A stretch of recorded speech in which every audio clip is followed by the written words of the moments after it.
Hello dear friends, एक बार फिर से आप सभी का स्वागत है हमारे इस वीडियो में। हम बात कर रहे थे क्लास 10th हिस्ट्री के chapter the age of industrialisation. This is your third part.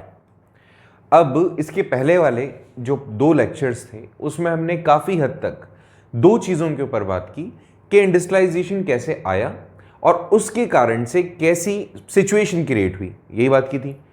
हमने लास्ट लेक्चर में यह भी डिस्कस किया था कि इंडिया के एस्पेक्ट में क्या पोजीशन रही इंडस्ट्रियलाइजेशन की।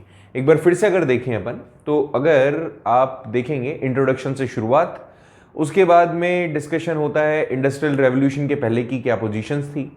उसके बाद में हमने डिस्कस किया कि फैक्ट्रीज किस तरह से सेटअप होना शुरू हुई, किस तरह से इसने पेस गेन किया अपना, और हैंड लेबर का, जो कि लास्ट लेक्चर में हमने डिस्कस किया था कि हैंड लेबर का जब अगर डायरेक्टली स्टीम पावर के साथ में compete होता है तो why industrialist prefer to hand labours rather than steam power engines.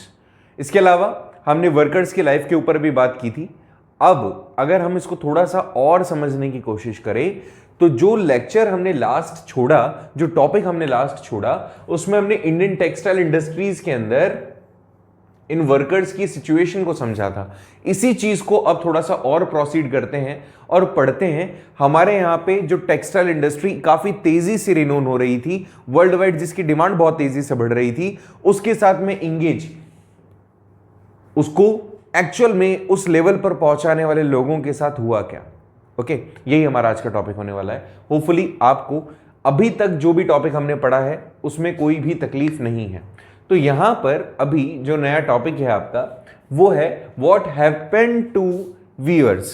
हमारे ये जो बुनकर हैं, वीवर्स कौन होते हैं? जो बेसिकली कपड़ा बुनकर के काम करते हैं अपना। देखो पहले क्या होता था, पहले मशीन नहीं होती थी, हाथ से इस तरह से काफ़ी सारे बहुत सारे ऐसे मैकेनिज्म हुआ करता था जिसमें इसको आपने देखा होगा बहुत सारी मूवीज़ में से उसको हाथ से खींचा जाता है, फिर एक इस तरह का कुछ इनके पास में मैकेनिज्म होता है कि उसको आगे की तरफ खींचते हैं तो एक धागा दूसरे धागे के साथ जुड़ता जाता है। ऊपर से भी कुछ धागे आते हैं और नीचे से भी धागे उसके साथ कनेक्ट होते जाते हैं।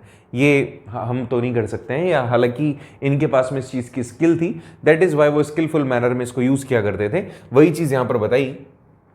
कंडीशन लेकिन काफ़ी ज़्यादा कॉम्प्लिकेटेड होने लगी क्योंकि इंडस्ट्रियलाइजेशन हुआ। अब एक बार इंडस्ट्रियलाइजेशन को भी छोड़ दो, हमारे यहाँ पर कंडीशन हम उस टाइम से बात करते हैं जब कॉलोनिज्म यहाँ आया। हमारा टॉपिक भी यही था कि कॉलोनियल ड्यूरेशन में क्या कंडीशन रही इन वर्कर्स की। कॉलोनियल टाइम ड्यूरेशन है, मतलब कॉलोनीज जब सेटअप हुई उस टाइम पर इन वर्कर्स की कंडीशन क्या थी, उसी को हम पढ़ रहे हैं। उस एस्पेक्ट में हमने ये देखा था कि हमारे टेक्सटाइल इंडस्ट्रीज के साथ में क्या हुआ। अब उस टेक्सटाइल इंडस्ट्री से डायरेक्टली जुड़े हुए जो वर्कर्स थे, जिनको आप ये बोल सकते हो वीवर्स जो थे, उनके साथ में क्या पोजीशन है उसको हम पढ़ेंगे आज के हमारे इस टॉपिक में। आप सभी जानते हो अभी तक इंडस्ट्रियलाइजेशन, कॉलोनाइजेशन या फिर इसके साथ में जुड़े हुए जितने भी रेवोल्यूशनरीज थे या रेवोल्यूशंस थी, उन सब का डायरेक्ट लिंकेज था हमारे इंडियन कॉमन पीपल के साथ। आप ऐसे समझो, ब्रिटिशर्स जब यहाँ आए थे एज अ बिजनेसमैन, तो बिजनेस करने आए वो किससे इंगेज हुए? हम ही लोगों से, जो बेसिकली बिजनेस उनको प्रोवाइड करते थे रॉ मटेरियल के फॉर्म में या कोई भी दूसरे तरीके से। उसके बाद में जब उन्होंने पॉलिटिकल पावर गेन कर ली, उसके बाद उनका रिलेशन उनके साथ में किस तरह से बदला वो भी हम सभी जानते हैं। और उसके भी मतलब उन्होंने ऐसा किया क्यों? Just to create the profit. अब देखो यहां पर अगर हम समझें तो इन्होंने कहा कि पॉलिटिकल पावर एस्टेब्लिश करने से पहले, आप सभी जानते हो बंगाल को हमने पढ़ा है और कर्नाटिक रीजन्स को हमने पढ़ा है। कर्नाटिक रीजन्स और बंगाल को हमने ऑलरेडी पढ़ा है। कर्नाटिक वॉर आपने पूरा का पूरा टॉपिक पढ़ा है, अगर किसी ने नहीं पढ़ा है तो पहले उसके बारे में पढ़ लेना अच्छे से, काफी इंटरेस्टिंग है। डिस्क्रिप्शन बॉक्स में दिए हुए लिंक से आप उसको जरूर से समझना, ऑलरेडी इसको पढ़ा दिया है हमने।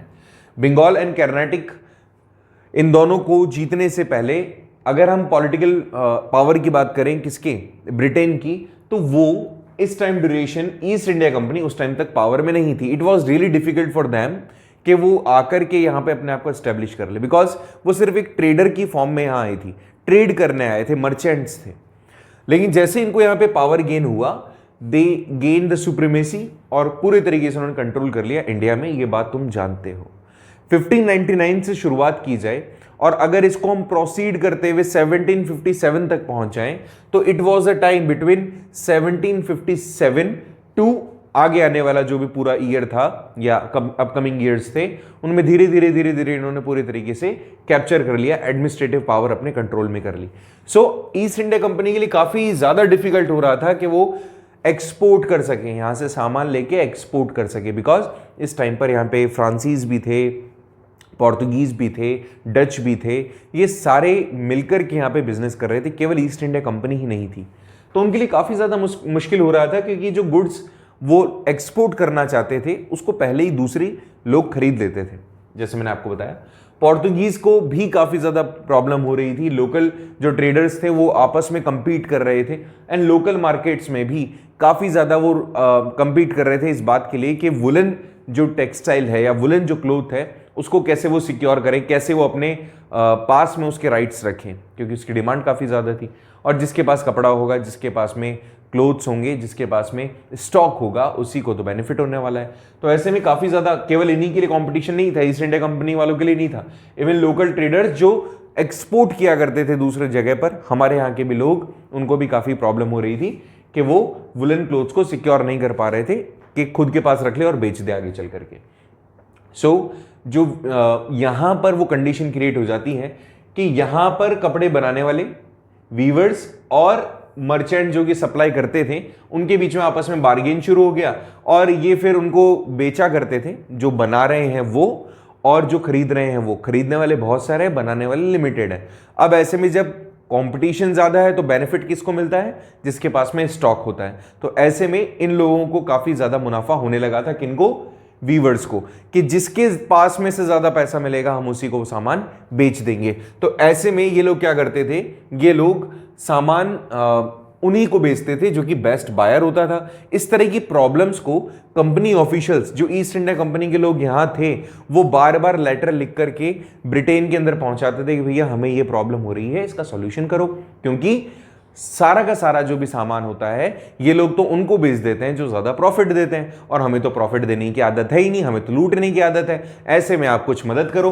कौन बोलता था?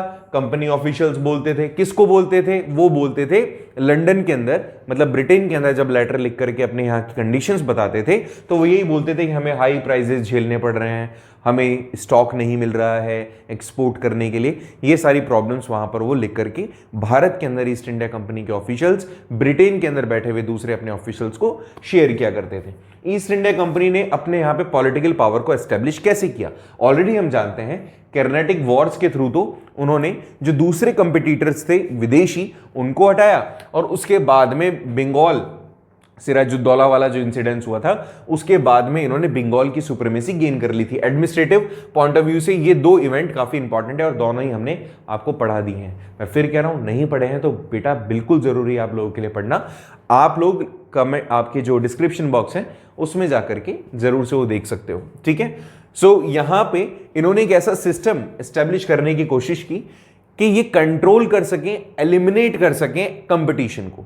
कैसे? कि अगर ये लोग ही नहीं होंगे, अगर कंपटीशन ही नहीं होगा तो डिमांड कैसे बढ़ेगी? तो इस तरह का इन्होंने एस्टेब्लिश करने की कोशिश की। अभी करते क्या थे? कॉस्ट को कंट्रोल करने के लिए, सप्लाईज को रेगुलर करने के लिए, स्पेशली टेक्सटाइल इंडस्ट्रीज में, कॉटन एंड सिल्क इंडस्ट्रीज में इन्होंने बहुत सारे स्टेप्स लिए। They have taken a lot of steps in a series. एक बहुत लंबी सीरीज में इन्होंने स्टेप्स लिए, बहुत ही सोच समझ करके। कंपनी ने अब कोशिश किया कि जो एग्जिस्टिंग ट्रेडर्स हैं एंड जो ब्रोकर्स हैं उनके साथ में कांटेक्ट कर सके। कैसे?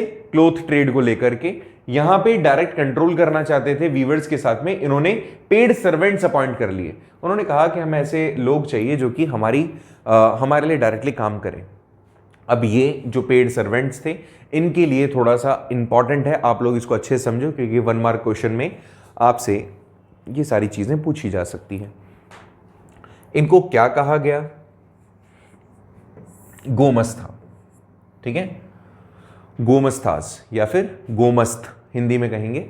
ये कौन थे? ये बेसिकली वो लोग थे जो कि आप ऐसे कह सकते हो ईस्ट इंडिया कंपनी वालों ने या फिर बेसिक जो ट्रेडर्स थे उन्होंने इन लोगों को डायरेक्टली अपॉइंट करा था कि भैया आपका काम ये होगा कि आप हमें पर्टिकुलर ये वाला प्रोडक्ट, ये वाला क्लोथ, ये टेक्सटाइल आप हमें ला करके दोगे। कैसे ला करके दोगे? इनका भी काम करने का तरीका था, ये कंपनी के थ्रू अपॉइंट किए जाते थे वीवर्स के साथ में डायरेक्ट डील करते थे। ये एक ऐसा सिस्टम अपना डेवलप कर चुके थे कि जब भी कोई ऑर्डर आएगा तो ऑर्डर कैसे आएगा, मान लीजिए यहां पे फार्मर है या पेजेंट्स है, पेजेंट्स के पास में ऑर्डर आया कि हमें आपके पास से इस बारी 500 केजी रॉ कॉटन चाहिए। अब 500 केजी रॉ कॉटन के लिए जो फार्मर है वो क्या करेगा, वो ग्रो करेगा कॉटन। ऐसे उसको ग्रो करने के लिए जो भी एक्सपेंडिचर होंगे वो क्या करेगा, सबसे पहले लोन लेगा। पहले सेम वैसे कंडीशन कि आप छोटे पैमाने पर ग्रो कर रहे हो, अब आपको बड़े पैमाने पर ग्रो करना है तो उसके लिए आपको इन्वेस्टमेंट करना पड़ेगा। तो ऐसे इन्वेस्टमेंट को करने के लिए इनको लोन लेना पड़ता था। लोन कौन देते थे, गोमस्तास, गोमस्त। अब ऐसे में ये जो गोमस्त थे ये लोग इनको लोन देते थे। लोन देने के बाद में कि रॉ मटेरियल परचेज करो, इनको वेव करो, ठीक है, बुनो और बुन करके या फिर जैसे कुछ भी क्लोथ बना के देना है आपको, तो फाइनली हैंडमेड क्लोथ्स आप बना के दो हमें। और जैसे मैंने कहा कि 500 केजी रॉ मटेरियल ले लिया आपने, अब रॉ फॉर्म लिया है, अब उसको आप कन्वर्ट करोगे, कन्वर्ट करने के बाद में आप उसको बेचोगे, बेचने के बाद ही तो पैसा आएगा। इन बिटवीन ये क्या करेंगे, रॉ मटेरियल खरीद लो आप, आपको कॉटन आपको उसके बाद में क्लोथ में कन्वर्ट करना है और बाद में फिर हमें ही बेचना पड़ेगा, क्योंकि आपने हमसे लोन लिया है ना, तो हम आपको लोन दे रहे हैं, उसके बदले में आप हमें फिनिश गुड देंगे। अब ये जो फिनिश गुड्स देने वाले थे ये बात बिल्कुल अच्छे से समझ चुके थे कि ये एक सिस्टम, लेकिन बहुत बाद में जाकर के, कि एक ऐसा सिस्टम है जिसमें हम ट्रैप्ड हो चुके हैं। ये लोग लोन लेते थे इनसे, इसके बाद में जो भी प्रोडक्शन होता था वो किसको हैंड ओवर कर देते थे, गोमस्त को। और गोमस्तास क्या करते थे, ये किसी और को नहीं दे सकते थे क्योंकि डील इनमें ही होती थी, और गोमस्त बेसिकली कंपनी को ये वापस, मतलब ये कंपनी को दे देते थे जो भी फिनिश प्रोडक्ट होता था। बड़ा ही सिंपल था, दोबारा समझे कि ईस्ट इंडिया कंपनी ने एक बड़ा ही प्रोसीजर अपनाया जिससे कि डायरेक्टली वो कॉटन एंड जो सिल्क क्लोथ्स होते थे या गुड्स होते थे उनको वो अपने पास में कैसे ले सकते थे, कि उन्होंने अपॉइंट किए कुछ ऐसे ब्रोकर्स या ट्रेडर्स जो कि उनको लोन देते थे, प्रोड्यूसर्स को। लोन देने के बाद में वो क्योंकि ऑब्लाइज्ड हो जाते थे उनके लिए, फाइनली जब प्रोडक्शन तैयार हो जाता था, प्रोडक्ट बन जाता था, तो वो लोन के रीपेमेंट के पॉइंट ऑफ व्यू से या फिर जो ऑब्लिगेशंस जो पहले ही उन्होंने डील तय कर रखी थी उसके हिसाब से वो उनको सारा फिनिश प्रोडक्ट दे देते थे। कंपटीशन बिल्कुल भी नहीं रहा। तो ये सिचुएशन इन्होंने देखी और इस तरह से इन लोगों ने काम किया। मेरे हिसाब से यहां तक इस पॉइंट में तुम्हें कोई प्रॉब्लम नहीं होगी। मैं फिर कह रहा हूं, जो ये वीवर्स हैं उनकी कंडीशन पढ़ रहे हैं अपन और ये तुम्हें समझ में आनी चाहिए। तो ये वीवर्स की और क्या सिचुएशन हुई, एक टाइम तक तो ये जो गोमस्तास थे, ये गोमस्त थे, वो काफ़ी, मतलब उनको लगा प्रोड्यूसर्स को कि ये तो काफ़ी अच्छे से काम कर रहे हैं और हमारे लिए बहुत बेनिफिशियल है, बट हमेशा ऐसा नहीं था। आप अगर इस फोटोग्राफ को देखोगे अच्छे से तो इस फोटोग्राफ में मेंशन किया गया है कि मतलब आपको देखने को मिलेगा ये जो लोग हैं ये वो कम्युनिटीज़ हैं जो बेसिकली वर्क कर रही होगी, प्रोडक्शन तैयार कर रही होगी, प्रोड्यूस कर रही होगी समथिंग, एंड ये जो ऑफिशियल्स हैं, ये ऑफिशियल्स क्या कर रहे हैं, ये ऑफिशियल्स इनको मार रहे हैं, पीट रहे हैं। क्यों मार रहे हैं, पीट रहे हैं, उसके ऊपर बात करते हैं। देखो यहां पर कई बार क्लैशेस भी आपको देखने को मिले, किस किस के बीच में, वीवर्स के और गोमस्तास के बीच में। गोमस्त क्या करते थे, जैसे मैंने आपको बताया, कई बार ये लोग काफ़ी ज़्यादा प्रॉब्लमेटिक सिचुएशन क्रिएट कर देते थे वीवर्स के लिए। जैसे मैंने आपको बता दिया कि वो लोग पहले ही उनको लोन दे चुके होते थे और वीवर्स अब इस टाइम पर ऑब्लिगेशंस में आ जाते थे कि हमें तो इनको लोन का रीपेमेंट करना है, प्रोडक्शन भी देना है। जो प्रोमिसेस किए हुए होते थे कई बार वो प्रोमिसेस ड्यू टू बहुत सारे रीज़न होते हैं वो पूरे नहीं हो पाते थे। तो ऐसे में इनके बीच में क्लैशेस भी रिकॉर्ड हुए, काफ़ी ज़्यादा क्लैशेस, मतलब काफ़ी ज़्यादा इनके बीच में मारपीट के किस्से, काफ़ी ज़्यादा ब्रूटल कंडीशंस या एक्सप्लॉयटेशन वाली कंडीशंस भी रिकॉर्ड हुई। जैसे यहाँ लिखा हुआ है कि जो मर्चेंट्स पहले काफ़ी अच्छे से अपने विलेजेस में रहते थे, काफ़ी अच्छे रिलेशंस होते थे उनके सभी के साथ में, अब यहाँ पर क्राइसिस के अंदर ऑब्वियसली गोमस्तास का काम भी ये होना चाहिए था कि जब क्राइसिस आएंगे तो इनकी हेल्प करेंगे। तो पहले जो मर्चेंट्स इनके साथ में थे, जिनको ये, जैसे मैंने आपको बताया था कि ये वीवर है and there are members in a queue कि भाई हम आपका सामान खरीदने वाले हैं, तो सबको अच्छे रिलेशन बना के रखने होते थे इनसे। अगर रिलेशन नहीं होंगे तो इनको बेचेंगे नहीं। ऐसे में पहले जो क्लोज रिलेशन था मर्चेंट्स के साथ में, जब इनको होता भी ऐसे ही था, जब क्राइसिस होते थे तो मदद करते थे, बट कंडीशन अब बदलने लगी थी।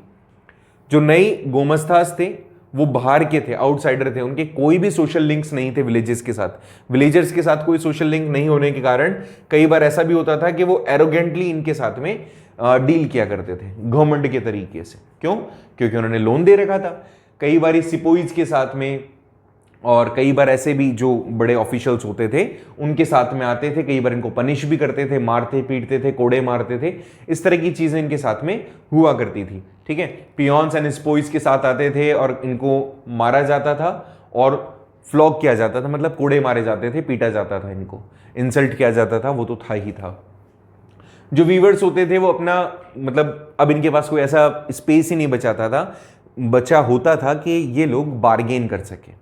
मतलब बार्गेनिंग मतलब ये है कि इन्होंने कहा कि मैं 100 रुपए में बेचना चाहता हूं, तो वो कहेगा भैया मैं 50 में ही खरीदूंगा, वो बोलेगा मैं 50 में नहीं बेचूंगा। ऐसी कंडीशन में ये लोग ऐसा करने के लिए कैपेबल रहे ही नहीं, बिकॉज अब एक ही व्यक्ति है जिसको वो सामान बेचना है, ऑलरेडी आपने वो चीज़ उसको पहले से ही प्रॉमिस कर रखी है। तो ऐसे में जो वीवर्स होते थे उन्होंने ये सारा स्पेस खो दिया था कि वो बार्गेन कर सकें प्राइजेस को लेकर के, या किसी दूसरे लोगों को बेच सके जहां से ज्यादा मुनाफा हो। लेकिन ऐसा नहीं था, क्योंकि कंपनी अब उनसे जो सामान खरीदती थी, जो कि ऑलरेडी प्रॉमिस्ड था, वो काफी लो प्राइजेस में खरीदती थी, इतनी बुरी लोएस्ट कीमतों में खरीदा करती थी कि इनको अपना गुजर बसर भी नहीं कर पाते थे लोग। मतलब ऐसा मान लीजिए जितना लगा है उतना भी रिकवर ये नहीं कर पाते थे। इनकी कंडीशन कुछ इस तरह से हो गई थी। बहुत सारे ऐसे प्लेसेस हैं, lot of places are there Karnataka and Bengal region में, जहां पे जो वीवर्स थे उन्होंने अपने गांवों को छोड़ दिया, वो माइग्रेट हो गए, दूसरे शहरों में जाकर रहने लग गए। कुछ ऐसी जगह पर अपने लूम्स को उन्होंने स्टैब्लिश कर लिया। लूम्स मतलब जहां पर वो ये काम कर रहे थे ना, जैसे वो ऐसे वो बुन रहे थे अभी, लाइक ऊपर से खींचते थे, फिर एक जो धागा होता था वो आगे की तरफ खिसकता था। पुराने वाले फोटोग्राफ में यहाँ पर मैंने दिखाया था, उसको लूम्स कहा जाता है। तो उन लूम्स को दूसरी जगह जाके सेटअप कर देते थे और वहाँ पर ही वो जिन भी उनके रिलेटिव्स वगैरह वो रहा करते थे वहाँ पर उन्होंने अपना उस तरह का लूम लगा देते थे और वहाँ पर वो रहना शुरू कर देते थे। लेकिन कंडीशंस और भी बुरी थी। कई बार ऐसा भी हुआ कि इनके बीच में रिवॉल्ट भी देखने को मिल गया। कई बार कंपनी और जो दूसरे ऑफिशियल्स थे उन्होंने लोन देने से मना कर दिया, कई बार लोन को एक्सेसिवली लेना शुरू कर दिया। तो इस तरह की प्रॉब्लम दोनों के बीच में एक नेगेटिव रिलेशन क्रिएट करती है। हालांकि उनका एक्सप्लॉयटेशन था ऑफ कोर्स, और लेकिन कई बार ऐसा भी हुआ एक्सप्लॉयटेशन झेला भी गया, और कई बार ऐसा भी हुआ कि वो जो ब्रेस्ट था अंदर से वो मतलब ब्रेस्ट हो गया। ब्रेस्ट मीन्स वो बाहर आ गया, जो एंगर था, गुस्सा था, वो सारी कंडीशंस कुछ इस तरह की हुई कि उसने रिवॉल्ट का फेस गेन कर लिया। ठीक है, तो ये सारा चीजें हमने समझी। इसके बाद में कंडीशन एक और आती है, एक टॉपिक और आता है कि जो मर्चेंट्स थे, उन मर्चेंट्स ने जो कि मान के चलो विदेशों में जो वो काम कर रहे हैं, जिस हिसाब से काम कर रहे हैं, और उन्होंने एक पूरी सिचुएशन चेंज कर दी है। वो सिचुएशन वहां पर इंडस्ट्रीज को, स्पेशली टेक्सटाइल इंडस्ट्री को किस तरह से बदलती है, भारत में वो लोग कैसे आए, उस चीज को यहां पर हमने समझना है। कि जैसे जो मैनचेस्टर है, जो भारत के अंदर भी स्टैब्लिश हुआ। आप सभी से 2-3 क्वेश्चन इससे जुड़े हुए हैं, वो समझाता हूं कि आप ऐसे समझो, ये मैनचेस्टर, इसके बारे में बताता हूं अभी। पहले तो मैनचेस्टर से जुड़ी हुई चीजें फिर बोल देता हूं। मर्चेंट्स ने उन एरियाज को इतना डेवलप कर दिया, इंडस्ट्रीज को इतना डेवलप कर दिया कि वो एक दुनिया के लिए मिसाल बन गया। मैनचेस्टर एक ऐसा प्लेस है जहां पे जो लोग होते हैं वहां पे ऐसी इंडस्ट्रीज उन्होंने सेटअप कर दी है जिसकी डिमांड वर्ल्ड वाइड काफी ज्यादा थी। And the people who are actually engaging with such industries, और जिस तरह का वर्ल्ड वाइड इस तरह का कोई सिनेरियो अगर कहीं और भी दिखता है तो उसको एक तरीके से प्रेज किया जाता है, टाइटल दिया जाता है मैनचेस्टर का। भारत में भी ऐसे ही था। मैनचेस्टर ऑफ इंडिया आप किसको कहते हो वो बताएंगे आप। मैनचेस्टर ऑफ राजस्थान किसको कहा जाता है वो भी बताएंगे आप। ठीक है, तो ये 2 छोटे से जीके क्वेश्चन छोड़ के जा रहा हूं। मैनचेस्टर कम्स टू इंडिया, मतलब मैनचेस्टर इंग्लैंड की वो जगह है जहां पे सबसे ज्यादा कॉटन टेक्सटाइल इंडस्ट्री सेटअप की गई है। भारत में भी ऐसे ही कुछ हुआ था। तो भारत में कैसे हुआ उन सब चीज़ों को पढ़ेंगे इस टॉपिक में। बट इनमें सबसे इंपॉर्टेंट चीज़ वापस से वहीं रिपीट करके आ जाता हूँ कि मर्चेंट्स का इनका काफ़ी ज़्यादा इंपॉर्टेंट रोल था। वही सारी चीज़ें कैसे हुई उसी चीज़ को हम पढ़ रहे हैं नेक्स्ट। कि 1972 में हेनरी पैटलू ने, एक जो कि कंपनी ऑफिशियल्स थे, उन्होंने ये कहा था, ये वाला लाइन इंपॉर्टेंट है, आप इसको इन्वर्टेड कॉमास में भी रख सकते हो। The demand for Indian textile could never reduce. Bharat के जो टेक्सटाइल इंडस्ट्री है उसकी डिमांड कभी खत्म नहीं हो सकती, since there is no nation जो कि इस तरह की क्वालिटी प्रोड्यूस करता हो। ये लाइन किसने कही थी? एक कंपनी ऑफिशियल थे, हेनरी पट्यूलो, ठीक है, इन्होंने ये लाइन कही थी 1772 में। ऐसा क्यों कहा था? तुम सभी जानते हो कि हमारे टेक्सटाइल इंडस्ट्रीज की काफ़ी फाइन क्वालिटी हुआ करती थी, और यही रीज़न था जो कि हमने ऑलरेडी पढ़ा था मेकिंग ऑफ ग्लोबल वर्ल्ड में, कि जो लंदन वाले लोग थे वो बेसिकली हमसे घबरा गए थे, क्योंकि हमारे यहाँ से चीप रेट्स में फाइन क्वालिटी का जो टेक्सटाइल था वो पहुँचता था लंदन, और उनके टेक्सटाइल की फिर डिमांड नहीं बची थी। इसीलिए तो शुरुआती दौर में 19th सेंचुरी के अंदर एक बहुत लंबा डिक्लाइन आपको देखने को मिला था टेक्सटाइल एक्सपोर्ट्स में इंडिया से। 1811-12 के अंदर जो गुड्स थे वो माना जाता था कि इंडिया एक्सपोर्ट करता था। ऑलरेडी इसको भी हम पढ़ चुके हैं, 33% इंडिया एक्सपोर्ट करता था, और अगर हम बात करें 1850s तक आते आते तो केवल ये एक्सपोर्ट 3% रह गया था। रीज़न क्या था? बहुत बड़े बड़े रीज़न थे कि जब कंपटीशन इतना मतलब एक तरफा था कि इंडियन टेक्सटाइल को कोई compete ही नहीं कर रहा है, तो उन लोगों ने बहुत नेगेटिव स्ट्रैटेजीज अडॉप्ट करी, और फाइनली हमें एक तरीके से बोल सकते हो गेम से ही हटाने के लिए कुछ नेगेटिव चीज़ें हम पे इम्पोज कर दी। हम पे मतलब हमारे क्लोथ्स पे। क्या? देखो क्या किया इन्होंने कि कॉटन इंडस्ट्रीज डेवलप हो गई थी इंग्लैंड में। इंडस्ट्रियल ग्रुप ने अब इस बारे में काफ़ी ज़्यादा चिंतित थे कि भाई बाहर से आने वाला जो क्लोथ है दूसरी कंट्रीज से हम नहीं झेल पाएंगे, कंपटीशन हम नहीं झेल पाएंगे। तो उन्होंने गवर्नमेंट को प्रेशराइज करना शुरू किया कि आप इंपोर्ट ड्यूटीज लगा दो। इंपोर्ट ड्यूटी से क्या होगा? जो फाइन क्वालिटी का और चीप रेट्स में इंडिया से आने वाला जो टेक्सटाइल है उसकी रेट्स ऑटोमेटिक बढ़ जाएगी। Import duty means a kind of tax जो कि इंपोज किया जाता है इंपोर्टेड गुड्स पे। तो इंपोर्ट ड्यूटी लगा दो कॉटन टेक्सटाइल पे। ऐसे में जो मैनचेस्टर के अंदर कपड़े थे वो ब्रिटेन के अंदर बिना किसी कंपटीशन के मैनचेस्टर में बनने वाला, मैनचेस्टर क्या है? कॉटन इंडस्ट्रीज का एक हब है, वहां पर जो कपड़ा बनता था अब उसको पूरे ब्रिटेन में बिना किसी कंपटीशन के बेचा जा सकता था। ऐसे में जो एक्सपोर्ट होता था वो कोलैप्स हो गया। इंपोर्ट जो भारत से मतलब भारत में ऐसे समझो हमारे यहाँ का जो कपड़ा था वो लंदन जा रहा था, अब हमारे यहाँ का जो एक्सपोर्ट है वो कोलैप्स हो गया। हमारे यहाँ का ये एक्सपोर्ट मार्केट कोलैप्स हो गया, लोकल मार्केट श्रिंक हो गए। ऐसे में सेम टाइम इंडस्ट्रीज जो थी उन्होंने स्पेशली ईस्ट इंडिया कंपनी ने सेल किया ब्रिटेन मैन्युफैक्चरिंग क्लोथ्स को इंडियन मार्केट्स में। क्यों?